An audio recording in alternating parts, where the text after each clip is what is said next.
Surviving infidelity. Updated, my mom cheated on my dad, and she blames me. Hi. I'm a daughter of a mother who cheated on my father. My mother isn't exactly a pro in the social media department. Especially when it comes to passwords, remembering them, changing them, etc., etc. I've always done this because she asks me to, not because I wanted to, because she asks me to. This storm started with me having a political debate on Facebook with another individual, and leading to me being blocked. It was stupid really. And then it clicked in me. I'll just log on to mom's Facebook, not to continue an argument, just to get a better sense of who the other person was on the other side of the screen I had been arguing with. So I did so not to be nosy in her business. But then this gut-wrenching feeling hit me. A sickening feeling. Check her messenger, this feeling told me. So, I checked her messenger, and there it was. An explicit message to a man that was not my father. My heart immediately broke into a million pieces. Fast forward to present time, this happened Monday, she blames me for exposing her.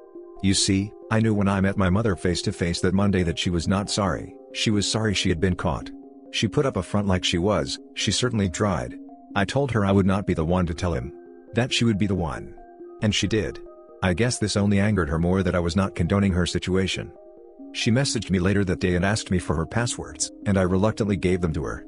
But everyone knows when you change your Facebook password, you click that little box, log me out of all other devices, and my mother didn't know this. Hence the reason I always helped her. So, I still had access to her account. I didn't tell her because I wanted to see my mother for who she was in this situation. I wasn't blind, and I was going to follow that gut feeling that told me that she was not sorry. Since then, she has continued to message her lover, saying that my grandmother told her, I should have smacked the piss out of Eve. She caused this.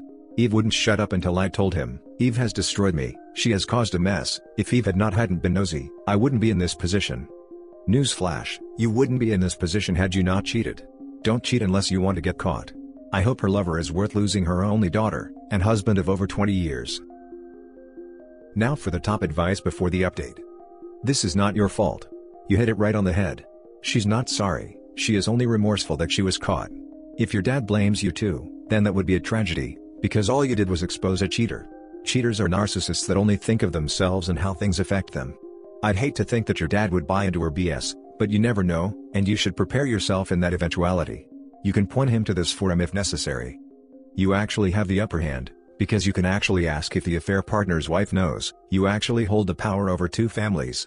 When they come back at you, it's going to hurt and sting, but the proper reply is that you, yourself did not cheat, she did. Big hugs. No, he's not angry. Father's Day is coming up here in the US, and he told me, this year I didn't have to get him anything, because what I did was the best thing anyone had ever done for him. Good dad. He is the best. Has always worked hard to support his family. You need to start taking screenshots of all of that, especially if you are younger than 18, because there will be a custody aspect of the divorce if you are under 18. And you do not want her to have sole or 50% custody of you, when she is abusive. So by getting evidence that she wants to hit you, will go a long way in preventing her from getting custody. It will also help your dad get evidence that she participated in adultery. This is very important if you live in a fault state. This means that the person who had an affair, gets dinged during a divorce, could mean less alimony or parental custody rights. Depends on the state's specific law. It also will prevent any lies she may come up with during the divorce in order to get special treatment or deny her behavior. I do have screenshots. I am over 18, but I still took them. I will not be made out to be a fool or a liar. Update. Update on the situation with my grandmother. My mother is currently staying with my grandmother to give my father space. I called her to confront her, that I knew that she had messaged her lover the night it came out, and that I knew all the things she was saying about me. I asked her why she would do either of those things, and she told me that she'd done them out of anger. I asked her if my grandmother really said I needed to be smacked, and she said yes. She continued to give me excuse after excuse for her actions. Then told me she was going to have to move, when I then heard my grandmother in the background say, yeah, because of her. I then told my mother I didn't understand why it seemed so easy for people to turn against me. I told her I loved her, and got off of the phone. So much for family, I guess. Now for the next story. My, 25, brother-in-law, 35, discovered my sister, 28, was cheating on him, and my heart is breaking. Note, some minor details will be changed or omitted because IDK family members have read it account. But I won't be adding anything untruthful. I feel so weak, now I know how it feels when people say they feel numb. As context, my sister has always been the black sheep in our family, and was the most disobedient/rebellious in our Asian family household. Stayed out too late, fought with teachers, has history of lying/gaslighting. But since she had my beautiful niece and married my brother-in-law, she straightened her life and mellowed down her temper. My brother-in-law is the best you could ever wish for. He was gentle but not a pushover, he was always respectful and treated my parents very well. They lived a floor above where our family apartment is. I learned today that the reason for their fallout a week ago was my sister's infidelity. I listened when my older sister explained it to me, and comforted my brother-in-law, but I broke down crying when I went inside the toilet. My father cheated too when I was around 3 years old, had an estranged half-brother. But my mother was too dependent emotionally and financially to my father and they reconciled. This had a huge effect on my mental health since I learned of this fact when I was in high school. I am civil and thankful for his sacrifices, but a part of me always hated my father because of this. Never did I imagine that someone I love would do this again, and I didn't know that it would cause me so much pain. My brother-in-law was approached by the affair partner's wife and showed pics and other evidences of the infidelity. She collated everything and was planning to file an administrative case against my sister, so she will lose her job. My sister hasn't gone home in days. When my brother-in-law suddenly traveled 2 hours to go to his parents, we knew they fought. My sister said she caught him cheating, and told us to cut contact. She knew how our family viewed infidelity and so we blocked my brother-in-law. But I knew my sister, so I told my parents that we need to hear brother-in-law's side of the story. And lo and behold, he showed us months worth of pics and videos, kissing another guy. I can't even look at my parents' face without getting teary-eyed, because they just look crushed and so sorry. I don't know why I posted this, if I'm asking for advice or... I don't know. I was always a lurker in this sub because of my trust issues. It was both comforting and alarming, that a lot of people go through what I'm going through. I just don't know what to do. For me, my first priority is my toddler niece.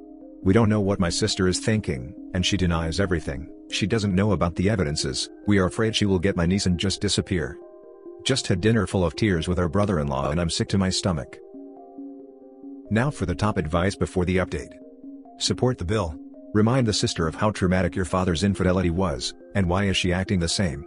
Then minimize contact with the sister and encourage the bill to move on and seek a more trusting relationship, but ask to stay in his life with your niece. The first thing I did when I saw my brother-in-law, I hugged him and apologized. He was so close to our family, and he was the first brother we had. We're 4 girls in the family. I will never forget his heartbroken and worn out face. My sister is just a wall, even to us. We were all close, but this always happened when she messes up. Trouble, nasty confrontation, reconciliation, peace, and another trouble. Through it all, we forgave her and had a strong sister's bond. However, her pride is too strong and I don't have the strength to fight with her anymore. My other sisters and I are all angry at her, but my mind and body are just tired. We don't even know where she is.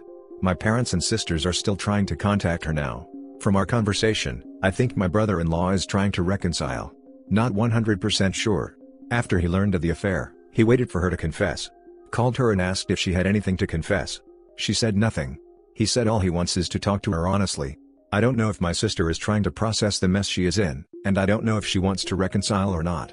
I hate thinking my niece will grow with a broken family, but if it were up to me, I hope they won't get back together. I think they will end up fighting all the time, always suspicious, and that's what I grew up with. But I don't think I can tell my brother-in-law what to do right now.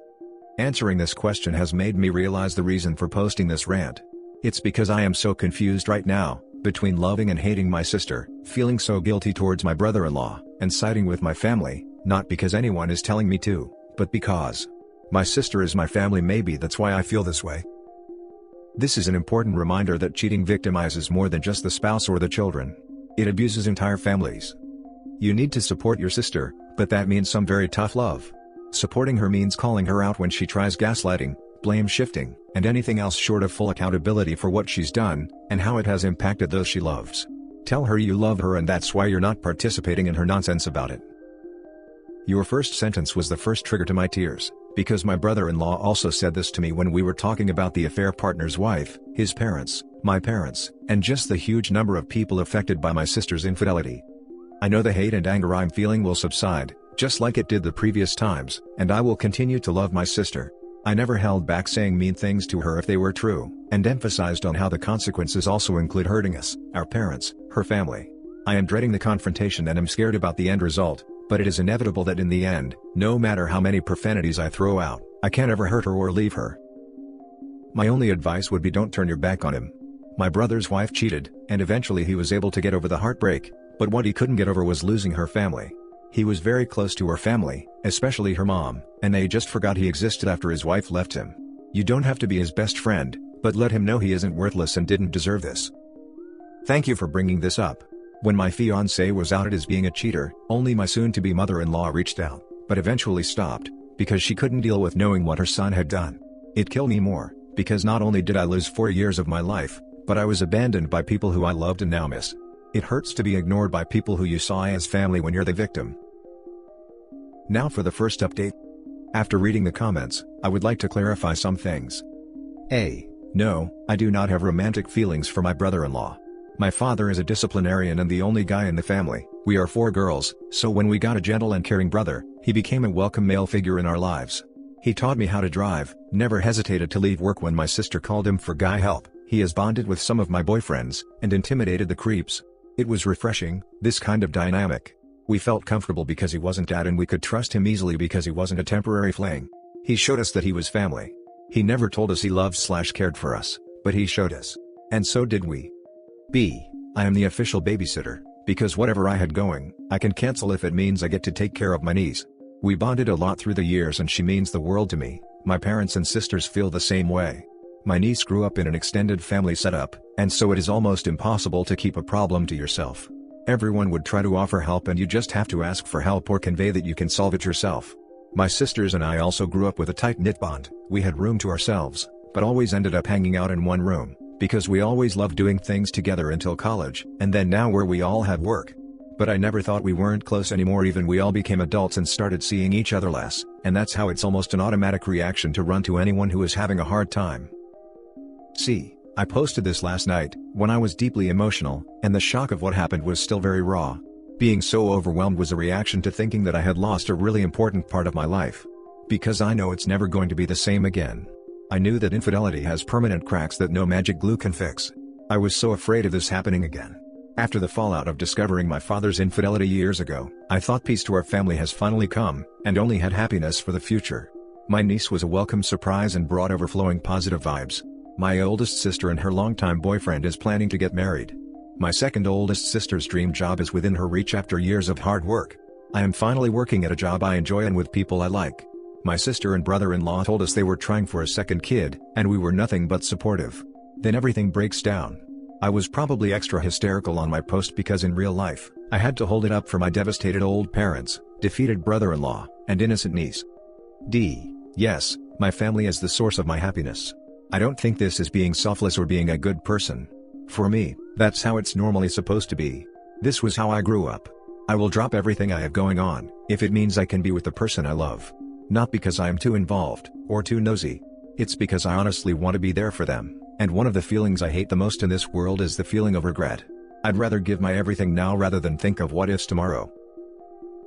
Second update, what happened next, won't give extensive details, it was too messy. 1. Sister and brother-in-law talked. Denials and no confession. Sister was breaking down and I have never seen her this crazy. She's like a different person. What broke me was seeing my mom and dad ugly cry. 2. In my opinion, there will be no reconciliation. 3.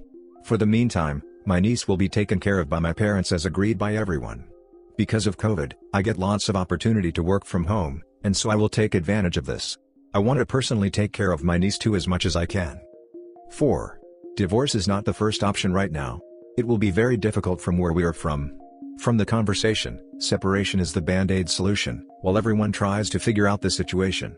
2 days is a very short time to plan for the future. 5. Told my parents and sisters they can decide for themselves, but I will not be cutting off brother-in-law and I will not let my sister be alone with my niece. I will help her with logical requests when she asks me to. Right now, I want to distance myself from her, but will definitely help if she wants me to. 6. This is a very heartbreaking, confusing, and weird time for all of us. Pre-COVID, all weekends were family activities, and we were quite the large, noisy but happy crowd. Like Christmas every week. When COVID happened, we always had fun with video chats and our group chats was a happy and funny mess. It's so weird to go from that to this. Getting this off my chest when I can't in real life is refreshing and has helped me in a way I didn't know was possible. Whether great or ridiculous, I appreciate everyone's comments/advice. Thank you for taking the time to listen to a stranger's worst nightmare. I read your comments around 30 minutes ago and I cried again. It was a good one though. Just like someone said, felt nice to let it out.